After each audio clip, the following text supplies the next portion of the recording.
Ever pondered what "in the beginning" truly means in the context of Genesis 1:1, 2? As we delve into this phrase, we journey through the concept of time, existence, and the boundless nature of God.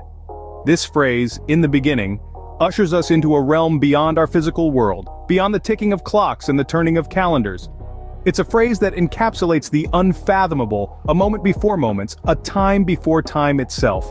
Now, let's contemplate on the timeless nature of God. He is the Alpha and Omega, the beginning and the end, the one who was, who is, and who is to come. He is not bound by the constraints of time as we are. He dwells in eternity, a domain beyond our understanding, a realm where past, present, and future coexist. Before the universe was birthed, before the stars were scattered across the cosmos, before the earth was formed, God already was. He existed in the expanse of eternity, in the endlessness of infinity. The phrase "in the beginning" signifies the commencement of our universe, our concept of time, but God was already there. He was not created or birthed, he simply was, is, and will forever be. Consider this. God knew you before the foundation of the world. This affirms the profound truth that we are not accidents or afterthoughts. We were in the mind of God before the world began. Our existence, our identity, our purpose, all were known by Him from the beginning. From that moment before moments, God's arms are open, ready to receive us as we are.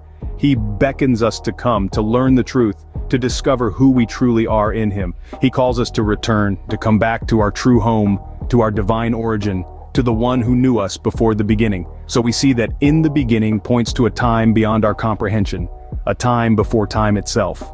Now think about the phrase "God created." What does this tell us about the power and authority of God?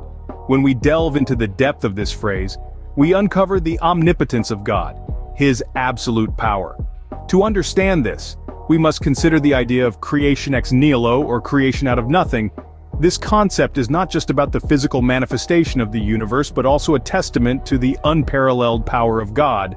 In the grand scheme of the cosmos, the notion of creating something out of nothing is beyond our comprehension. Yet, this is exactly what God does. He doesn't require pre-existing material or tools. He simply wills it into existence. This showcases His limitless power, a power that isn't constrained by the physical laws of the universe as we know them. But the phrase "God created" doesn't just highlight His power, it also underlines His sovereignty. When God creates, He does so with authority and purpose. He is the supreme ruler, the ultimate architect, and the master builder. His sovereignty is not just about ruling over what He has created, but also about having the absolute freedom and authority to create as He sees fit. This sovereignty also implies that everything God creates has a specific purpose and place in His grand design. Nothing is haphazard or random.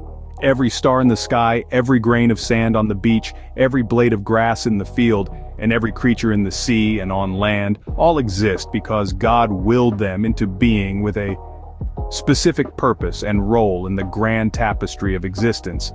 Therefore, God created reveals a God who is not only powerful, but also sovereign, capable of bringing forth existence from non-existence. It's a statement that invites us to marvel at the grandeur of God's creation, while also reminding us of our place and purpose within it. It's a call to recognize His authority, honor His sovereignty, and celebrate the magnificent power that brought the cosmos into being.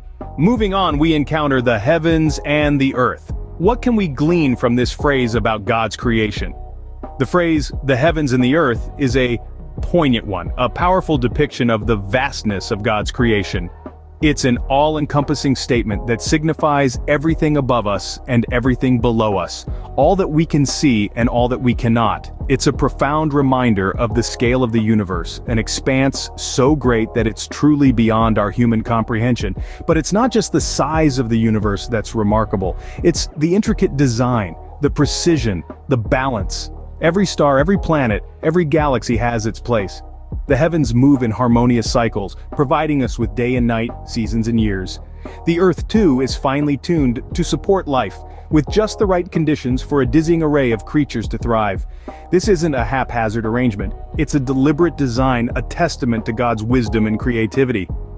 When we consider the heavens and the earth, we're also reminded of God's glory, the beauty of a starry night sky, the majesty of a mountain range, the delicate complexity of a single leaf, These are all reflections of his glory. They're like a grand cosmic canvas, painted by the hand of the Creator. Every sunrise and sunset, every thunderstorm and snowfall, every blooming flower and falling leaf are declarations of his greatness. And let's not forget the awe-inspiring phenomena that science continues to uncover.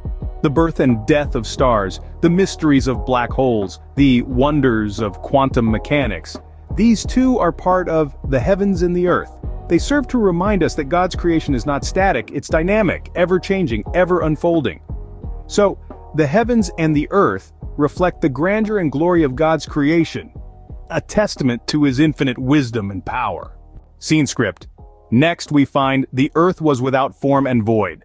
What does this phrase convey about the original state of the earth? This statement, nestled in the heart of creation's account, presents a fascinating image of the earth's initial condition. The words, without form and void, are translations of the Hebrew words, tohu and bohu. They convey a sense of emptiness, a barren wasteland, a wild and chaotic wilderness. The earth was a swirling mass of unorganized matter, an unformed substance, formless and void, without structure or function. This phrase paints a picture of a world in chaos, a canvas devoid of any strokes, an uncut block of marble awaiting the sculptor's chisel. It was a realm of potential, of unrealized possibilities, a raw material waiting to be shaped and filled. There were no mountains stretching towards the sky, no rivers carving their paths, no forests rustling with life, no oceans teeming with creatures. The earth was a blank slate, an empty stage set for the grand drama of creation. Yet, in this chaos and void, we glimpse the magnitude of God's creative power. It is God who brings order out of chaos, who shapes the formless and fills the void. It is he who turns the wilderness into a fertile land, who carves beauty out of the raw, unformed matter. His divine touch transforms the formless earth into a stunning masterpiece, a testament to his infinite creativity and power. Imagine an artist standing before a blank canvas, a writer staring at an empty page, a composer at a silent piano. That's our Creator at the threshold of creation, about to transform the formless and void into a world brimming with life and beauty. Remember, this image of the earth without form and void is not a depiction of hopelessness or despair. Rather, it is a testament to the transformative power of God, a reminder that he can bring order, structure, and beauty out of chaos and emptiness. Thus, the earth was without form and void paints a picture of a chaotic world awaiting the transformative touch of God. Finally, we read, "The Spirit of God was hovering over the face of the waters." What does this tell us about the active presence of God in creation? This phrase paints a vivid image of God's Spirit, moving, active, and ready to breathe life into his creation. It's not a passive presence, but an engaged and dynamic one. It's a spirit that doesn't merely observe, but actively participates. A spirit that hovers, ready to act. Hovering suggests a poised readiness, a sense of anticipation. It's a word that denotes care, attention, and watchfulness. God's Spirit wasn't distant or detached. No, it was there, close to his creation, attentive and ready to bring forth life. This hovering of God's Spirit over the waters also implies a nurturing aspect. Just as a mother bird hovers over her nest, ready to protect and nurture her young, so too does God's Spirit hover over the waters of creation. This is a nurturing, caring God, one who is intimately involved in his creation. And let's not forget the waters. In the Bible, water often symbolizes chaos and potential.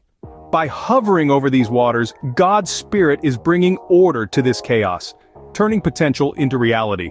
It's a beautiful image of God's transformative power at work, bringing form and life to a formless and lifeless world. This phrase also highlights the life-giving aspect of God's Spirit. In the Bible, God's Spirit is often associated with life and vitality. By hovering over the waters of creation, God's Spirit is preparing to infuse life into his creation. It's a potent reminder of the life-giving power of God's Spirit. In conclusion, the Spirit of God was hovering over the face of the waters, reaffirms the active, life-giving presence of God in his creation. It's a powerful image of a caring, nurturing God, a God who is intimately involved in his creation, a God who brings order to chaos, potential to reality, and life to the lifeless. It's a wonderful reminder of the dynamic, engaged, and life-giving nature of our God. Whether you choose to visit our YouTube page for enlightening resources or join us in person at our welcoming space at 5237 West Diversey Avenue in Chicago, we are here for you. It's time to discover what you've been missing.